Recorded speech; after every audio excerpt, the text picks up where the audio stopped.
अस्सलाम वालेकुम dear students. आज हमने टॉपिक करना है वो है फार्मूलेशन ऑफ हाइपोथेसिस। मतलब हाइपोथेसिस को हम कैसे तश्कील देते हैं, हाइपोथेसिस को हम कैसे बनाते हैं।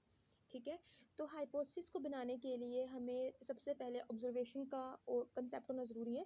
जब तक हमें उसकी समझ नहीं है तो हम इस टॉपिक को समझ नहीं सकेंगे। ठीक है, तो इस टॉपिक को हम डिवाइड कर देंगे 4 सब हेडिंग्स में। जैसे कि सबसे पहले हम देखेंगे कि बायोलॉजिस्ट जो है वो हाइपोथेसिस कैसे बनाते हैं, इसकी डेफिनेशन, फिर इसकी एग्जांपल एंड देन इसकी कैरेक्टरिस्टिक्स। ठीक है, तो हम सबसे पहले जो है हाइपोथेसिस को, जो बायोलॉजिस्ट होते हैं वो हाइपोथेसिस बनाते ही क्यों है। ठीक है, जाहिर बात है जब एक बायोलॉजिकल क्वेश्चन आ गया है उसको सोल्व करना है, उसको सोल्व करने के लिए जो बायोलॉजिकल स्टेप्स को फॉलो करना ज़रूरी है। ठीक है, ताकि उस मसले का हल पता चल सके। ठीक है, तो बायोलॉजिस्ट क्या करते हैं, बायोलॉजिस्ट ने आपको पता है जैसे कि पहला स्टेप था हमारे दिमाग में, या एक बायोलॉजिकल क्वेश्चन आता है या किसी के माइंड में भी क्वेश्चन आता है जो बायोलॉजी से रिलेटेड होता है। बाद में हम उसकी बेस पे ऑब्जर्वेशन बनाते हैं और बाद में हम उस ऑब्जर्वेशन को देखते हुए वहाँ से एक हाइपोथेसिस बनाते हैं।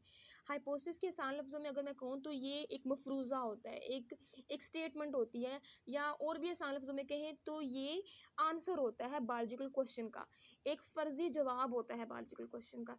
जैसे कि अगर फॉर एग्जांपल हमारा एक बायोलॉजिकल क्वेश्चन है कि एक ट्विन्स हैं, वो 1 बजे वाली क्लास में सो जाते हैं, दोपहर 1 बजे वाली क्लास में सो जाते हैं। तो सॉरी, ये बायोलॉजिकल क्वेश्चन ये होगा कि वो क्यों सोते हैं। ठीक है, तो हमारा हाइपोथेसिस इसको देखते हुए हमने क्या करना है, हमने इस बायोलॉजिकल क्वेश्चन का आंसर करना है। वो फर्जी है, मतलब हमने फर्जी से मुराद हमने अभी किसी किस्म का कोई भी इस पे एक्सपेरिमेंट नहीं किया। ठीक है, हम कहेंगे कि जो ट्विन्स है वो अपनी 1 बजे वाली क्लास में इसलिए सो जाते हैं क्योंकि वो रूम में बैक में बैठते हैं, रूम में क्लासरूम में पीछे बैठते हैं। ठीक है, तो हमने ये क्या किया, हमने एक फर्जी जवाब दिया इसमें। तो बायोलॉजिस्ट क्या करता है, बायोलॉजिस्ट उसने ये जवाब कहाँ से लिया। बेसिकली जब एक बायोलॉजिकल क्वेश्चन था उसने तमाम मुशाहदात को देखा, मुशाहदात की, अपनी मुशाहदात थी कुछ, ठीक है, उस क्वेश्चन को लेके, और दूसरों की मुशाहदात थी, उन सब को उसने समराइज़ किया, इकट्ठा किया, और उस सारी ऑब्जर्वेशन को, जो भी उसके पास डाटा था, जो भी उसके पास इंफॉर्मेशन थी, उसको देखते हुए जो है उसने एक स्टेटमेंट बनाई। ठीक है, वो स्टेटमेंट जो है उसके मुताबिक जो है वो आंसर हो सकती है उस बायोलॉजिकल प्रॉब्लम का। ठीक है, और उसने ये स्टेटमेंट बहुत मुहतात तरीके से, बहुत थिंकिंग, अपनी क्रिएटिव थिंकिंग इस्तेमाल की, और उसने फिर ये स्टेटमेंट बनाई। उसने जो है रीजनिंग इस्तेमाल की। रीजनिंग मतलब उसने सोचो विचार, ठीक है, गौर फिक्र जो है वो इस्तेमाल की उस हाइपोथेसिस को बनाते हुए। ठीक है, तो हाइपोथेसिस क्या हो सकती है, हाइपोथेसिस एक फर्जी जवाब है क्वेश्चन का। ठीक है, या फिर हम ये भी कह सकते हैं कि ये ऑब्जर्वेशन की एक्सप्लेनेशन होती है, क्योंकि हम ये स्टेटमेंट ऑब्जर्वेशन की बेस पे कर रहे होते हैं। ठीक है, या फिर हम कह सकते हैं कि ये एक ऐसी तजवीज़ होती है जो कि आगे जाके ट्रू हो सकती है। मतलब अभी हम ये नहीं कहते कि ये जवाब है उस बायोलॉजिकल क्वेश्चन का, यही आंसर है, यही वजह है, नहीं, ऐसा नहीं है, बल्कि वो एक फ़र्ज़ी है, वो एक सिर्फ तजवीज़ होती है। वो तजवीज़ जो है जब उस पर एक्सपेरिमेंट होंगे आगे जाके, फिर वो गलत भी हो सकती है, ठीक भी हो सकती है। ठीक है, तो इसकी एग्जांपल्स अगर हम देखें तो जैसे कि एग्जांपल है कि बायोलॉजिकल क्वेश्चन यही वाला कि जो ट्विन्स हैं वो सो क्यों जाते हैं तब। तो हम पहला तो ये क्योंकि वो रूम में बैक में बैठते हैं, दूसरा ये कि हो सकता है उनने बहुत ज़्यादा खाना लंच कर लिया हो, या फिर हो सकता है केमिस्ट्री की क्लास में वो होते हैं सब, तो केमिस्ट्री जो प्रोफेसर वो बोरिंग हो, या फिर हो सकता है कि वो स्लीपिंग टाइम हो। ठीक है, तो ये सारी की सारी क्या है, ये आंसर है।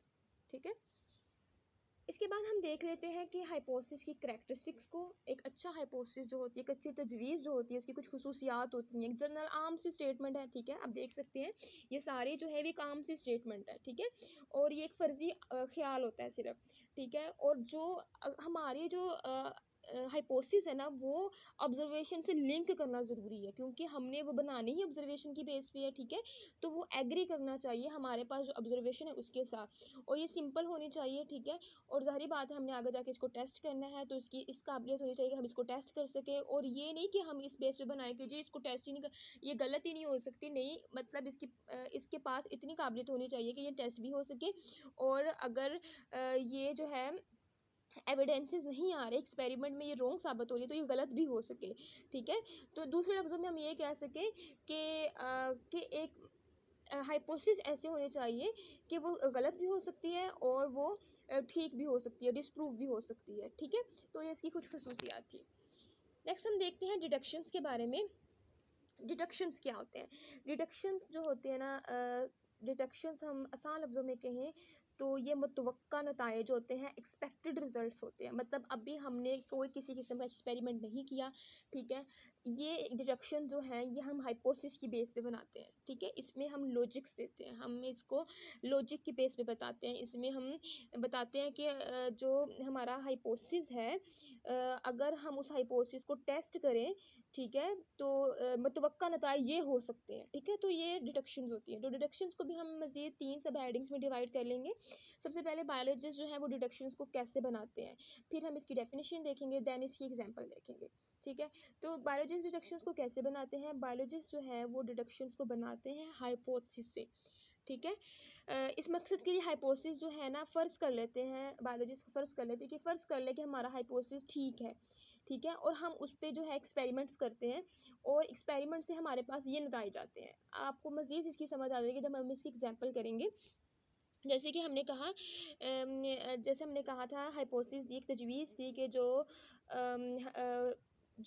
ट्विन्स हैं वो रूम में बैक में बैठते हैं, इसीलिए वो स्लीपी हो जाते हैं। तो हम इसमें एक डिडक्शन ये बनाएंगे कि अगर हम ट्विन्स को रूम में बैक की बजाय फ्रंट पे बैठने दें तो वो सोएंगे नहीं, ठीक है। क्योंकि हमने उस हाइपोथेसिस को लिया, हमने फ़र्ज़ कर लिया कि इसकी वजह यही थी, उस बायोलॉजिकल क्वेश्चन का जो आंसर है वो यही था, और उसी को लेकर हमने मिसाल दे दी कि हो सकता है कि अगर हम एक्सपेरिमेंट ऐसा करेंगे, मतलब अभी किया नहीं है एक्सपेरिमेंट, अगर हम ऐसा करेंगे तो ऐसा हो जाएगा।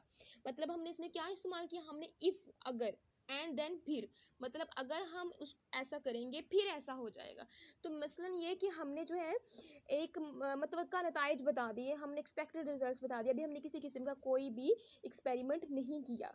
तो बायोलॉजिस्ट क्या करते हैं, बायोलॉजिस्ट जो है वो इसमें मफरूज़े को एक थोड़ी देर के लिए उसको ट्रू मान लेते हैं और उसको सपोज कर लेते हैं कि अगर ये ट्रू है तो अगर हम इस तरह करेंगे तो ऐसा हो जाएगा, ठीक है।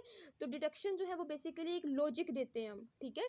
लॉजिक हमने इसमें क्या दिया, तो लॉजिकल कॉन्सिक्वेंसेस ऑफ हाइपोथेसिस, मतलब हमने हाइपोथेसिस को लॉजिक के बेस पर उसके नतायज निकाले। लॉजिक क्या था कि वो पीछे बैठते हैं इसलिए वो सो जाते हैं, तो लॉजिक हमने ये लिया कि अगर वो आगे बैठेंगे, अगर वो एक लॉजिक हो गया तो फिर ऐसा हो जाएगा, तो क्या है वो उसके रिजल्ट्स आ जाएंगे। तो बुनियादी तौर पर डिडक्शन क्या होते हैं, ये एक्सपेक्टेड रिजल्ट्स होते हैं, मतलब हम ये मुतवक्का नताइज होते हैं, ठीक है। तो ये था डिडक्शंस के बारे में। इंशाल्लाह नेक्स्ट हम एक्सपेरिमेंटेशन और जो बाकी रह गया है बायोलॉजिकल मेथड के स्टेप्स उसको डिस्कस करेंगे। अल्लाह हाफिज़।